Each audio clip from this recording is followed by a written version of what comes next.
হরে কৃষ্ণ। রাধে রাধে বন্ধুরা, কেমন আছো সবাই? আশা করছি তোমরা যে যেখানে আছো সুস্থ আছো এবং ভালো আছো। গোবিন্দর কৃপায় আমিও ভালো আছি। 3টের সময় আমার ঘুমটা ভেঙে গেছে আর একটু শরীরটা কেমন মতন হচ্ছিলো বলে চুপ করে শুয়েছিলাম। 3:30 বাজতে তারপর ধরপড় করে উঠে গেলাম। উঠে গিয়ে কিছু বাসনপত্র ছিল সেগুলো মাজা ঘষা করে ঘরটার মুছে স্নানটা সেরে নিয়ে তিলক আচমনটা করে চলে এসেছি আমার ছাদের উপরে। ছাদে তো আমার ঠাকুর ঘর, মানে আমার গোপুসোনার রুম, তো সেখানে চলে আসলাম। এখন কিন্তু অন্ধকার, আর এখন বাজে 4:45 মতন বাজে। চারিদিকটা অন্ধকার রয়েছে, মোটামুটি তবুও পরিষ্কার দেখা যাচ্ছে।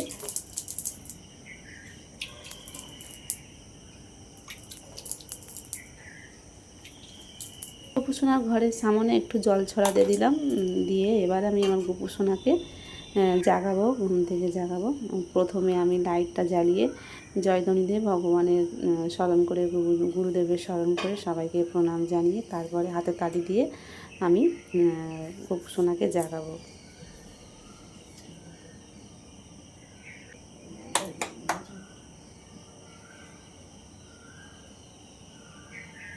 ভগবানের সেবা দেওয়া হলো এই সময়টা হলো সবথেকে উত্তম সময়, একদম ব্রহ্ম মুহূর্তের সময়। সেই সময় যদি ভগবানের সেবা করা যায় তো সবথেকে ভালো সময়। তো আমার গোপুসোনাদের কাছে আমি এই সময় আসলে আমার মনটা খুবই ভালো লাগে। আর সব সময় চেষ্টা করি আমি গোপুসোনাদেরকে, আর আমরা সবসময় ভোরবেলায় সেবাটা দিই। আর একটা আলাদা অনুভূতি লাগে, আনন্দ শান্তি পাওয়া যায়। সবথেকে শান্তি হলো এইখানে, আমার ভগবানের সেবাতে আমার সবথেকে আনন্দ লাগে। ছোট্ট ছোট্ট আমার মিষ্টি সোনাদের কাছে আসতে পারলে আমার যে এত আনন্দ হয় আর কী যে শান্তি লাগে। তো সর্বপ্রথম আমার গোপাল সোনাদেরকে আমি শয়ন থেকে উঠিয়ে তাদেরকে বিছানাপত্রগুলো গুছিয়ে গাছিয়ে দিলাম, দিয়ে এবারে আমি ওদেরকে মুখটুকগুলো মুছিয়ে দেব। তো আমি প্রত্যেক দিন কিন্তু একটু গোলাপ জল দিয়ে মুখ মুছিয়ে দিই, গোলাপ অগুরু জল, মানে এমনি সুগন্ধি দিয়ে মুখটুকগুলো আমি ভালো করে মুছি। যখন গোপুসোনার কাছে আসি আর এই যে সব থেকে নিরিবিলির মধ্যে আসি, তখন মনে হয় আমার গোপাল সোনাদেরকে আরও আমি কিভাবে সেবাটা দেবো, আরও কত রকমভাবে আমি দেবো, একটু ধীরে সুস্থে দেবো, এরকম মনে হয় যেন উঠতে ইচ্ছা করে না। কারণ এই সময় আমার গোপাল সোনাদের কাছে থাকলে মনে হয় যেন গোপাল সোনা আমার সঙ্গে কথা বলছে, গোপাল সোনা আমার দিকে হাসছে, এই রকম মনে হয়। খেলা হয়ে গেলে তারপরে যখন ছেলে মেয়েরা ঘুম থেকে ওঠে তাদের সেই সময় তাদের নিয়ে চিন্তা করতে হয়। কারণ ওই সময়টা হয় ছেলে মেয়েদের স্কুল পাঠশালা থাকে, টিউশন থাকে, ওদেরকে ঘুম ভাঙিয়ে ওদেরকে তুলে সমস্ত কিছু রেডি করতে হয়। কিন্তু এই সময়টা সবাই ঘুমাচ্ছে, আর এই সময় আমি ধীরে সুস্থে শান্তিপূর্ণভাবে আমার ভগবানকে আমি সেবা দিতে পারবো, তার কাছে আমি একটু বসে প্রার্থনা করতে পারবো। আমি তোমার গোপুসোনার দিকে খালি তাকিয়েই থাকি আর কথা বলি ওদের সঙ্গে, আর সেও মনে হয় যেন আমার সঙ্গে কথা বলছে। আর কী যে ভালো লাগে আমি বলে বোঝাতে পারবো না। তো কতই না আনন্দ দিচ্ছে গোপুসোনা আমার।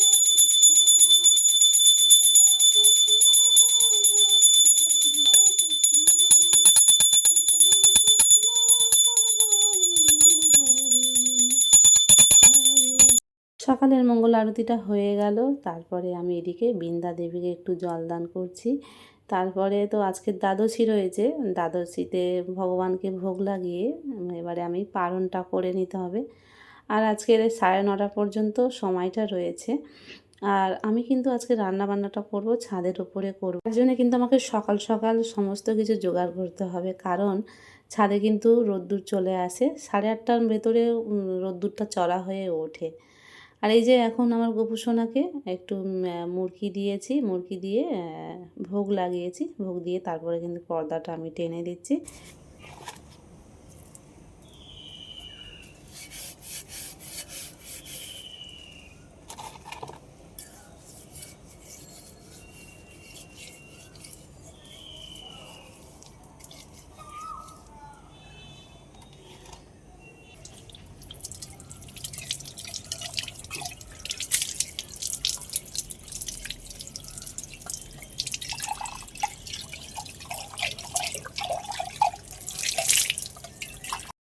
তা আমার এই ঘটিটা আমি অনেক শখ করে কিনেছিলাম, তখন কিনেছিলাম। তো এটা না বেশ কিছুদিন না মাজলে একদম কালো হয়ে যায়। আর এই তামার ঘটি করে জল সারা রাত রেখে দিয়ে চারিদিকে যদি বাস্তবে ছড়িয়ে দেওয়া যায়, এতে কিন্তু নেগেটিভ ভাব চলে যায়, এটা আমি শুনেছিলাম। তো আমার পাত্র খুবই ভালো, কিন্তু ওই যে কালো হয়ে যায়। তো মেজে ঘষে নিয়ে একটু প্রত্যেকদিন যদি মুছে যদি রেখে দেওয়া যায় তাহলে কিন্তু বেশ চকচক করে। আর মাজলে না হচ্ছে গিয়ে মুছলে ওর গায়ে একটা দাগ দাগ হয়ে যায়। তো এই যে আমি এখন দ্বাদশীর পালনটা করে নিচ্ছি। একটু মুরগি গালে দিলাম, গোপাল সোনার প্রসাদ আজকে যেটা সকালে বাল্যভোগ দিয়েছিলাম সেটা। তো ছাদে আর রান্না করব যেহেতু, সেই জন্য কিন্তু আমি ছাদটা একটু ভালো করে জল দিয়ে ধুয়ে দিলাম, জায়গাটাকে ক্লিয়ার করে নিলাম, পরিষ্কার করে নিলাম। এমনিতে রোদ্দুরও আসে, তো তাড়াতাড়ি করে তো নিতে হবে। ছাদে রান্না করা মানে খুবই কষ্ট, সমস্ত কিছু নিচে থেকে আমাকে ওপরে নিয়ে আসতে হয়, রান্না হয়ে গেলে আবার সমস্ত কিছু নিচে নিয়ে যেতে হয়। আর এই যে আমি এখন উনুনটা ধরাবো বলে কিছু প্লাস্টিক রেখে দিয়েছি, যেগুলো আমার গপু সোনার কাগজপত্র, যেগুলো ওই খাবার দাবার আনা হয় সেগুলো কিন্তু আমি গুছিয়ে রেখে দিই, দিলে কিন্তু উনুন ধরাতে খুবই সুবিধা হয়, ভালোও লাগে, তাড়াতাড়ি খুব তাড়াতাড়ি উনুন ধরে যায়।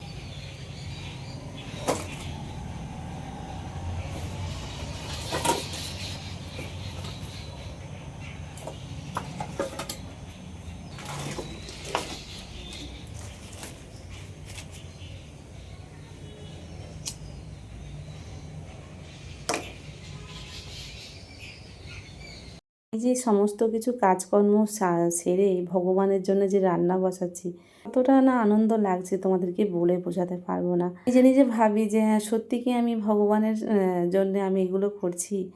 ভগবানের জন্য যখন যা কিছু করি আমি নিজে ভেবে উঠতে পারি না যে আমার কি সাধ্য আছে, কি ক্ষমতা আছে, আমি ভগবানের জন্য এগুলো করছি, মানে বিশ্বাসই হয় না। কারণ দেখো, যখন আমি আমার বিয়ের আগের কথা বলছি, তখন না আমি কিছু ভক্তির কিছুই জানতাম না।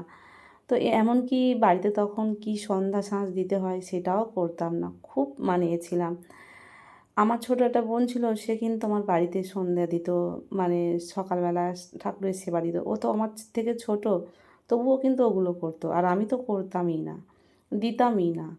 তো সেক্ষেত্রে সেই জন্য এমনি ভগবানকে ভালোবাসতাম, তখন আর ভগবানকে জানতাম না যে ভগবান আসলে কী, ভগবান কী, ভগবান ভগবান তখন কিন্তু এটা আমার মনে কোনো ধারণা ছিল না যে ভগবান আদৌ মানে কে বা কী, ভগবান সম্বন্ধে আমার কোনো জ্ঞান ছিল না।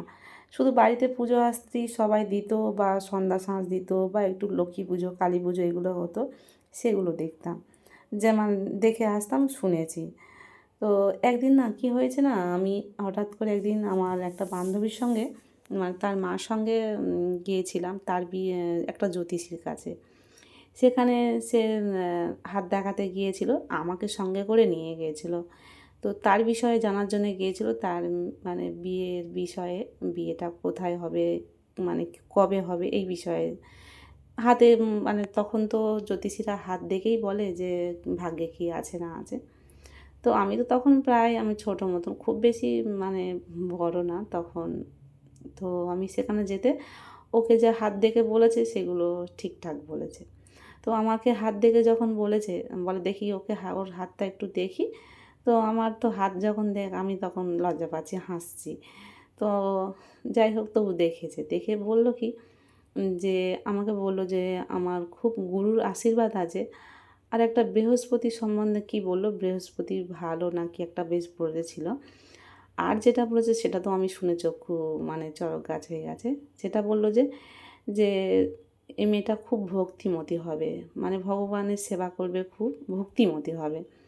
আমি তো শুনে অবাক হয়ে গেছি, যে আমি তখন হাসছি, আমি তখন ওদেরকে বললাম, আমি দেখেছিস কেমন মিথ্যা কথা বলছে, আমি কোনো দিন সত্যি আমি তোরা, অথচ যার সঙ্গে গিয়েছি সে কিন্তু প্রত্যেক দিন ঠাকুর সেবা করতো, ভগবানের সেবা দিত, ফুল তুলতো, সকালবেলা উঠে স্নান করে সেবা দিত। আমি গিয়ে কিন্তু তাদের বাড়িতে দেখতাম। আমি কিন্তু সত্যি বলতে আমার বাড়িতে কখনো এরকম করিনি। করতো তখন মা ঠাকমারা করতো, বা আমার একটা বোন ছিল, সে কিন্তু খুব ভালো সেবা করতো। তো আমি সত্যি বলতে আমি তখন দিতাম না, জানতাম না। এবার যখন জ্যোতিষী ওরকম বলেছে তখন তো আমি হাসছি। বলে তখন যখন বলছে তখন পিসিমাটাও বা আমার সেই বান্ধবী ও বলছে, হাসছে, বলে ও কোনো দিন পুজোই করে না, তো ও কী ভক্তিমতী হবে এরকম বলেছে। তো সত্যি তখন কথাটা আমি অবহেলা করেছিলাম। তখন তো আমি ভগবানের সম্বন্ধে কিছু জানতাম না। কত নরকের মধ্যে পড়েছিলাম। তারপরে ধীরে ধীরে আস্তে আস্তে আমার কীভাবে আমার এই যে আলোর দিকে নিয়ে গেল, কীভাবে এলাম সেটা আমি বুঝতে পারলাম না। আর শুধুমাত্র নিয়ে গেছে আমার গোপাল সোনা। গোপাল সোনা আমার কিছু পরীক্ষা নিয়েছে, তারপরে কিন্তু ধীরে ধীরে সে আমার কিন্তু মানে অন্ধকার থেকে আমাকে আলোর রাস্তা দেখিয়েছে। আর গোপাল সোনাই একমাত্র আমার পেরেছে এই ভক্তিমতে আসতে। আর কী যে আনন্দ হয় কি বলবো। আর আগের কথাগুলো মনে পড়লে না খুবই কষ্ট হয়।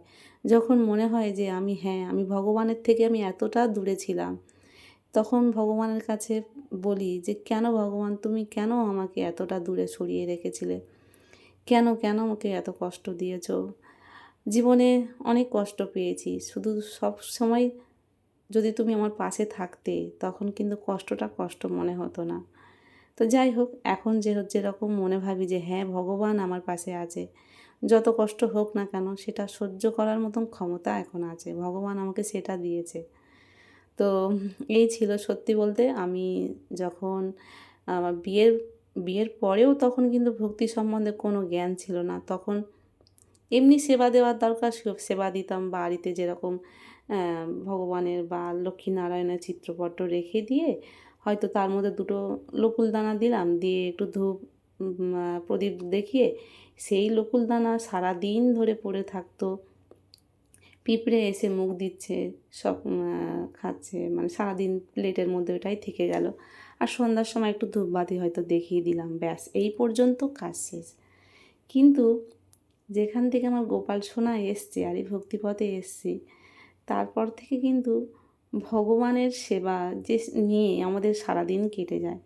কখন ভগবানকে সেবা দেব, কখন আমার গোপু সোনা খিদে পাচ্ছে, সে তার মনে হয় কষ্ট হচ্ছে, এই যে আকুলতাটা আগে কিন্তু ছিল না, তখন বুঝতাম না। তো ধীরে ধীরে সমস্ত কিছু বুঝেছি।